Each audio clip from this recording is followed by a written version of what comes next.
দর্শক স্বাগত জানাচ্ছি 24 ভয়েসের পক্ষ থেকে। আমি আব্দুর রহমান হীরা। দর্শক আপনারা দেখছেন আমার পেছনে একটি নদী, সেটি একটি মৃত নদী।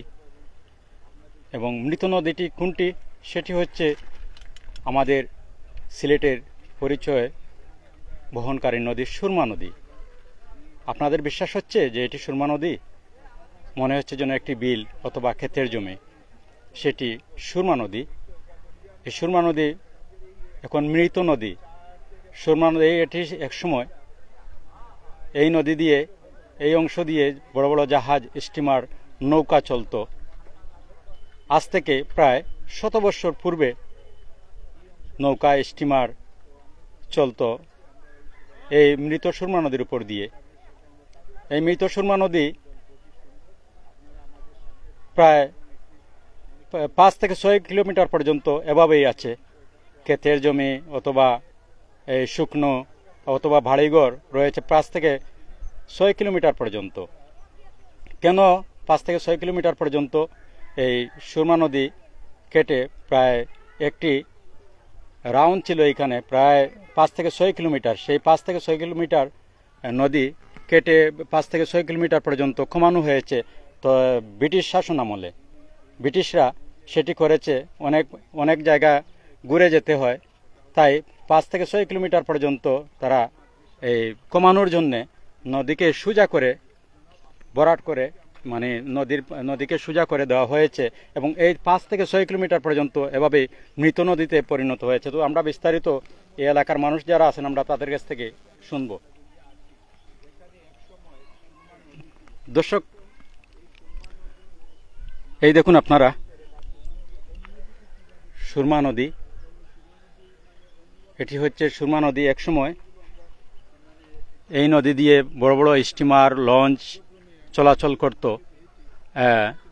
এই নদীটি এখন মৃত এই অবস্থায়, প্রায় 5 থেকে 6 কিলোমিটার এরকম অবস্থায় আছে এই সুরমা নদী। এবং আমরা যেখানে অবস্থান করছি সিলেট সদর উপজেলা এবং বিশ্বনাথ উপজেলার ঠিক মধ্যখানে। এবং ঠিক মধ্যখানে আপনারা দেখছেন এই যে ক্ষেতের জমির মতো লাগছে, সেটি মৃত সুরমা নদী। কেন মৃত সুরমা নদী কেন মৃত হয়েছে এবং এই নদীটি ভরাট কেন হয়েছে, আমরা বিস্তারিত এলাকার মানুষ যারা আছে আমরা তাদের কাছ থেকে জানবো।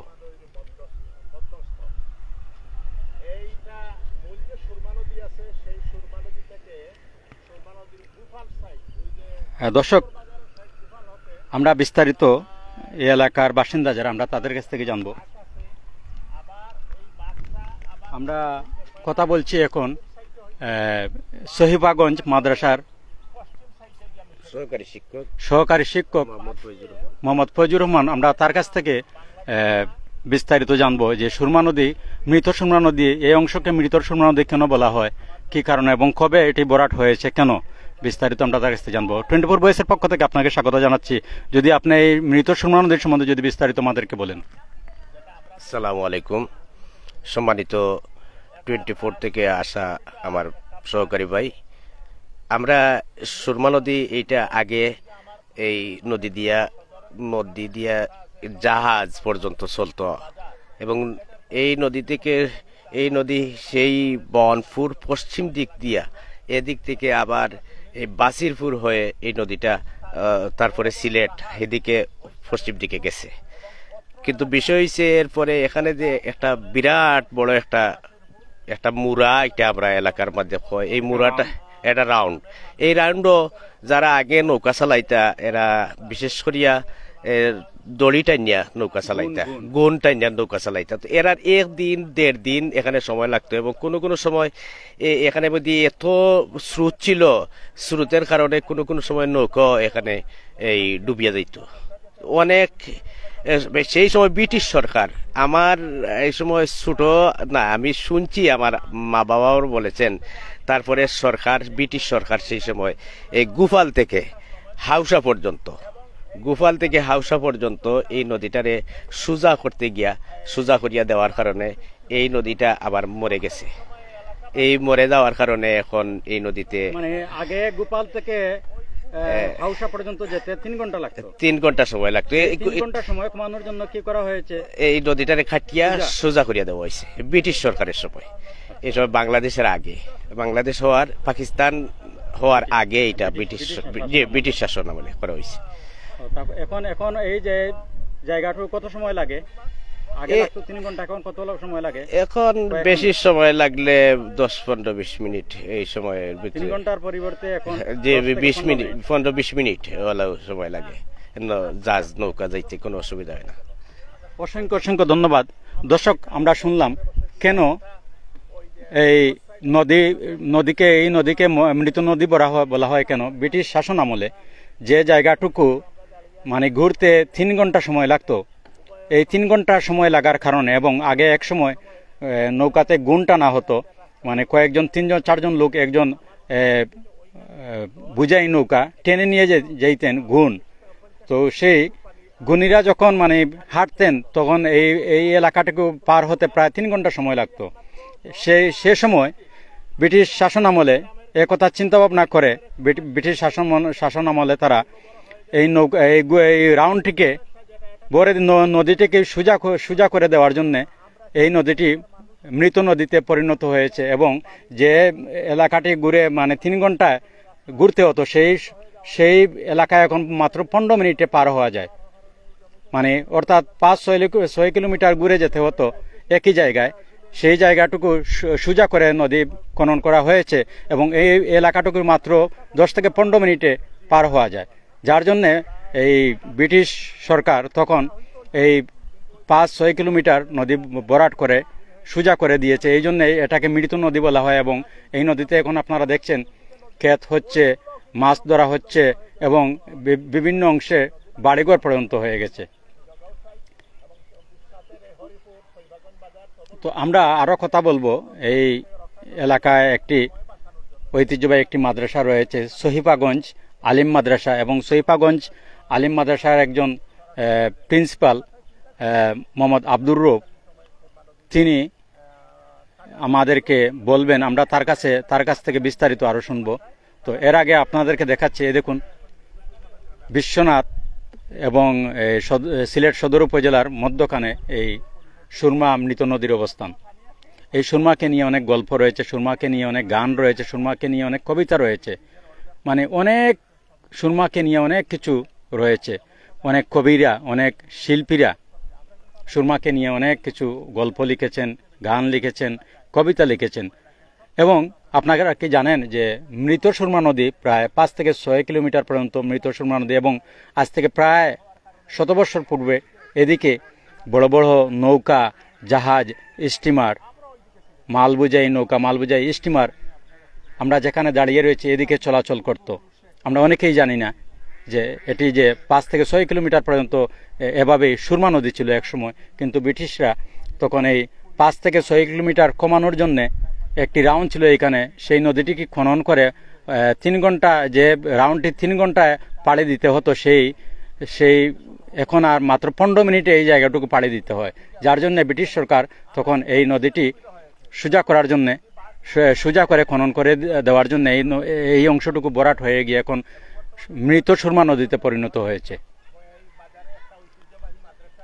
এবং আপনারা দেখছেন যে এই দেখুন একটি বাজার রয়েছে এখানে, ঐতিহ্যবাহী একটি বাজার, সহিফাগঞ্জ বাজার। এটি প্রায় 100 বছরই একটি বাজার। এবং পাশে এই পাশ রয়েছে, এই পাশ হচ্ছে আপনার সিলেট সদর উপজেলা, এবং এই পাশ হচ্ছে বিশ্বনাথ উপজেলা। সিলেট সদর উপজেলা এবং বিশ্বনাথ উপজেলার মধ্যখানে এই মৃত সুরমা নদীর অবস্থান। দর্শক, আমরা সবসময় ব্যতিক্রম কিছু নিয়ে কাজ করতে পছন্দ করি। আজকে আমরা যে আজ থেকে প্রায় 100 বছর পূর্বে যে এলাকাতে সুরমা নদীর প্রবল স্রোত ছিল, গভীর ছিল, এই এলাকা এখন মৃত সুরমা নদীতে পরিণত হয়েছে। এই এলাকায় এই 5-6 কিলোমিটার জুড়ে হচ্ছে কৃষিক্ষেত, মাছ ধরা হচ্ছে, বিল রয়েছে, অনেক অংশে আবার বিল রয়েছে, অনেক অংশে কৃষিক্ষেত হচ্ছে, অনেক অংশে বাড়িঘর রয়েছে এই মৃত সুরমা নদীর উপরে। তো দর্শক, আমরা সবসময় সিলেট হচ্ছে আমাদের প্রাণের সিলেট, আমরা সিলেটকে নিয়ে গৌরব করি। এবং সিলেট হচ্ছে প্রাকৃতিক সৌন্দর্যে ঘেরা, সবুজে ঘেরা সিলেট। এবং এই সিলেট নিয়ে অনেক গল্প রয়েছে, সিলেটের অনেক ইতিহাস রয়েছে, সিলেটে অনেক কিছু জানার রয়েছে। তাই আমরা আজকে এমন একটি প্রতিবেদন করছি, আমরা হয়তোবা এই প্রজন্ম অনেকেই জানেন না যে সুরমা নদী 5 থেকে 6 কিলোমিটার পর্যন্ত মৃত সুরমা নদী। এটি কেন মৃত সুরমা নদী বলা হয় এবং কেন এই অংশটুকু ভরাট করা হয়েছে, কেন ভরাট হলো, সেটি আমরা অনেকেই জানি না। যার জন্য আজকে আমরা এই প্রতিবেদন করছি এবং এই এলাকার যারা প্রবীণ মানুষ আছেন, আমরা তাদের সাথে কথা বলে আরও বিস্তারিত জানার চেষ্টা করব। দর্শক, আপনারা আমাদের সাথে থাকবেন আশা করি।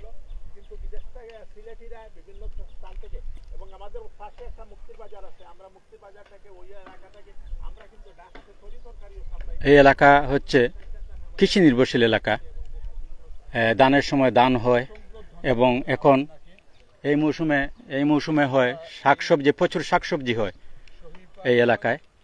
দর্শক, আমরা এখন সহিপাগঞ্জ সংলগ্ন একটি খালবার্ড, সেই খালবার্ডে অবস্থান করছে এবং আমরা স্ক্রিনে দেখতে পাচ্ছি সহিপাগঞ্জ মাদ্রাসার প্রিন্সিপাল জনাব আব্দুর রউফ। তিনি এই এলাকার একজন স্থানীয় মানুষ। আমরা তার কাছ থেকে এই সুরমা নদী কেন ভরাট হলো 5 থেকে 6 কিলোমিটার, কি কারণে এবং কতদিন আগে ভরাট হয়েছে, আমরা বিস্তারিত তার কাছ থেকে জানবো। 24 ভয়েস আপনাকে স্বাগত জানাচ্ছে, যদি আপনি বিস্তারিত একটু বলেন এই নদী সম্বন্ধে। প্রথমে আমি 24 কর্তৃপক্ষকে আন্তরিক ধন্যবাদ জানাচ্ছি আমাদের একটা অবহেলিত দর্শনীয় স্থানের সংবাদ প্রচারের জন্য। আমি যে স্থানে দাঁড়িয়ে আছি সেটা হচ্ছে বিশ্বনাথের লাস্ট বর্ডার এবং সদরের লাস্ট বর্ডার। ওটা কিন্তু এক সময় সুরমা নদী ছিল। সুরমা নদী ছিল, বর্তমান যে মূল সুরমা নদী, এটা কিন্তু মূল সুরমা নদী। আজ থেকে 100 বছর আগে ব্রিটিশ পিরিয়ডের সময় ওই যে গুফাল থেকে ওই দিকে বাঁক হয়ে প্রায় 6 ঘন্টা বাঁকে নদী, নৌকা ইত্যাদি, জাহাজ, স্টিমার ইত্যাদি 6 ঘন্টা সময় যারা গুণ দিয়া, আগে তৎকালীন সময়ে তো নৌকা যারা গুণ দিয়ে চলতো, হাত দিয়ে বইটা দিয়ে চলতো, এদের জন্য প্রায় 1 দিনের পরিমাণ সময় লেগে যেত। এবং নদীটা প্রবল স্রোত ছিল। স্রোতের কারণে ওই যে মিরগাঁও যে এলাকা, বদ্বীপ এলাকা, এখানে একটা ঐতিহ্যবাহী সহিপাগঞ্জ বাজার আছে। এই বাজার, হরিপুর গ্রাম, তবলপুর গ্রাম, এটা কিন্তু নদী স্রোতের কারণে এই গ্রামগুলা বিলীন হয়ে যেত। তৎকালীন সময়ের এলাকাবাসীদের আবেদনে এবং ব্রিটিশ সরকারের সাড়া দিয়ে এই 6 কিলোমিটার রাস্তা সময় বাঁচানোর জন্য এবং নদী ভাঙ্গন থেকে মিরগাঁও এলাকা, সহিপাগঞ্জ এলাকাবাসীকে রক্ষা করার জন্য ব্রিটিশ সরকার এই গুফালের সাইটে মাত্র হয়তো আধা কিলোমিটার হবে না, আধা কিলোমিটার ধরে নিলাম, এই আধা কিলোমিটার নদী সোজাসুজি করে দেওয়ার কারণে এখন ওই দিকে নদী চলে গেছে। এবং এই নদী কাটার কারণে আমাদের এই ঐতিহ্যবাহী গ্রাম, মাদ্রাসা, স্কুল রক্ষা হয়েছে, মিরগাঁও রক্ষা হয়েছে। এবং আমাদের তৎকালীন সময়ে, বর্তমান সময়ে যারা নৌকা, স্টিমার, জাহাজ চালাতো, বর্তমান সময়ে যারা আছে, ওদের কিন্তু যথেষ্ট সময় বেঁচে গেছে এবং এটা আমাদের জন্য অত্যন্ত উপকারী হয়েছে। এবং আজ থেকে 10-15 বছরের ভিতরে মিরগাঁও সাইড একটা রাস্তা হওয়ার কারণে, বিশ্বনাথ সাইড একটা রাস্তা হওয়ার কারণে, এটা এখন কিন্তু বিশ্বনাথের সাথে এবং সদরের সাথে রাস্তার একটা সংযোগ, সময়ও বেঁচে গেছে এবং একটা সংযোগও হয়ে গেছে। আমরা ওইদিকে সিলেট যেতে পারি, ওই দিকের মানুষ তারা বিশ্বনাথ যেতে পারে, একটা সংযোগ, সুন্দর সংযোগ হয়ে গেছে। এই রাস্তাটা যদি না হতো, এই নদীটা যদি কাটা না হতো, তে কিন্তু এই এলাকা, মাদ্রাসা, স্কুল সব কিন্তু বিলীন হয়ে যেত। এই জন্য আমরা তৎকালীন সময়ের যারা করেছেন ওদের জন্য আমরা দোয়া করি এবং আমরা ব্রিটিশ সরকারের ধন্যবাদ জানাই। হয়তো ব্রিটিশ সরকার যদি পদক্ষেপে হাত না দিত, তো হয়তো আমাদের পূর্বপুরুষ, আমাদের অস্তিত্ব বিলীন হয়ে যেত। আর এখন এই কাটার কারণে আরো হয়েছে, এখানে ফসলাদি হয়েছে, বর্ষাকালে প্রচুর মাছ পাওয়া যায়। ওইখানে একটা ডর আছে, যেটা খাটাখালির ডর হওয়া যায়। এটা প্রায় এখনো 40 থেকে 50 হাত পানি আছে। প্রতি বছর প্রচুর মাছ হয় এবং বর্ষার সময় আমাদের যে অসুবিধাটা হচ্ছে, যে সময় সুরমাবাদী পানি উপচি ওই দিকে উত্তর দিকে চলে আসে, এই চলে আসার কারণে আমাদের বিশ্বনাথ সাইটের সুরমা নদীর উপরে কোনো জল না থাকার কারণে, বেড়িবাঁধ না থাকার কারণে, বেড়িবাঁধ থাকার কারণে কিন্তু আমরা ওই সাইডটা অতি দ্রুত প্লাবিত হয়ে যায়। এই জন্য আমরা সরকারের কাছে আমাদের সৈফাগঞ্জের রাস্তাটা হরিপুর হইতে সুবাদারে আব্দুল মালিক বীর বিক্ষণের বাড়ি হইতে সৈফাগঞ্জ এবং সৈফাগঞ্জ হইতে মিরাগঞ্জ সুদারাম পর্যন্ত এই রাস্তাটা অতি সত্বর পাকারণের দরকার। এবং আপনারা জানেন যে সিলেটের মাঝে সবচেয়ে বেশি আমরা তরিতরকারির জন্য প্রসিদ্ধ। আমরা এই নদীতে বর্ষা জজ সিজনে বুড়ো ফসল এবং তরিতরকারি খুব বেশি হয় এবং মাছও হয়। এবং আমরা এই মুক্তির বাজার একটা বাজার আছে, এই বাজার থেকে আমরা প্রতিদিন 5 থেকে 6টা ট্রাক কিন্তু আমরা সবজি ঢাকা সহ সিলেট বাংলাদেশের বিভিন্ন স্থানে কিন্তু আমরা পাঠিয়ে থাকি। কিন্তু আমাদের অনেক সময় রাস্তার কারণে আমরা কিন্তু সমস্যায় পড়ে যাই। তাই আমি সরকারের কাছে এই সমস্ত দাবিগুলো জানালাম। এবং আমি যারা যে সমস্ত জব প্রেমিক ভাই আছেন, যে সমস্ত এই ভ্রমণ করেন, যাহারা ভালো স্থান দেখার মতো জায়গা আছেন, আপনারা ওই সমস্ত জায়গা এলে দেখলে অভিভূত হবেন। এবং আমি আশা করছি আপনারা আমাদের এখানে পিকনিক দেখার জন্য, আমাদের ঐতিহ্যবাহী স্থানগুলো দেখার জন্য আপনারা আসবেন। অসংখ্য অসংখ্য ধন্যবাদ। আমরা আরেকটি কথা আপনার কাছ থেকে জানতে চাই যে এই যে 5 থেকে 6 কিলোমিটার মৃত সুরমা নদী, এই 5 থেকে 6 কিলোমিটার মৃত সুরমা নদীতে এখন যারা মাছ ধরছেন, কৃষিক্ষেত করছেন বা কত মানুষ মানে জীবিকা নির্বাহ করছেন এই 5 থেকে 6 কিলোমিটার মৃত সুরমা নদীর উপর, যদি সেই ব্যাপারে কিছু বলেন, আপনি বলেন। আসলে লোক সংখ্যা বলা সম্ভবপর না, তবে 40 থেকে 50টা গ্রাম আপনি টুকর বাজার থেকে আরম্ভ করে ই সাইড হরিপুর, সোনাপুর, বাওয়ানপুর সহ লাগে 40 থেকে প্রায় কয়েক হাজার মানুষ এই নদীতে মাছ এবং ফসলাদি তরিতরকারিতে চাষ করে কয়েক হাজার মানুষ উপকৃত হচ্ছে। অসংখ্য অসংখ্য ধন্যবাদ। দর্শক, আমরা এতক্ষণ যে এই অত্র এলাকার মাদ্রাসার প্রিন্সিপাল জনাব আব্দুর রউফ সাহেব, তার কাছ থেকে অনেক তথ্য জানলাম।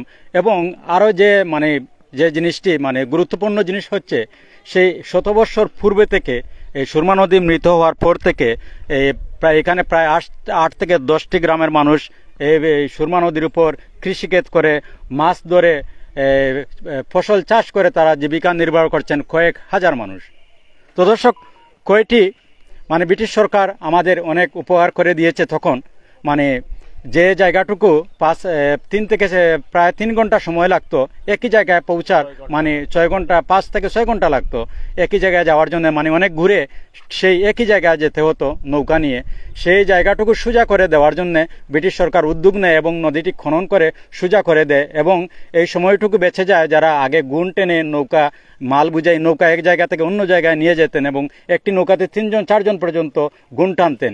সেই তখনকার সময় এই কথা চিন্তা করে এলাকার মানুষ সরকারের কাছে আবেদন করেন এবং সরকার সেটি আমলে নিয়ে নদীটি সোজা করে দেয় এবং 5 থেকে 6 কিলোমিটার জায়গা কমিয়ে দেয়। এবং এই 5 থেকে 6 কিলোমিটার মৃত সুরমা নদীর উপর এখন পর্যন্ত মানুষ জীবিকা নির্বাহ করছেন বিভিন্ন ধরনের কৃষিক্ষেত করে, মাছ ধরে এবং ধান চাষ করে। তো দর্শক, আমরা আপনাদের আশেপাশে এরকম ঐতিহ্যবাহী কোনো কিছু থাকলে বা জানার মতো মানে পুরাতন কোনো বাড়ি থাকলে, মন্দির থাকলে, মসজিদ থাকলে আপনারা আমাদেরকে কমেন্টের মাধ্যমে জানাতে পারেন। আমরা সেসব জিনিস 24 ভয়েসের মাধ্যমে, প্রতিবেদনের মাধ্যমে তুলে ধরবো। তো দর্শক, সবাই ভালো থাকুন, সুস্থ থাকুন। পরবর্তী লাইভ দেখার আমন্ত্রণ জানিয়ে লাইভটি শেষ করছি। আল্লাহ হাফেজ।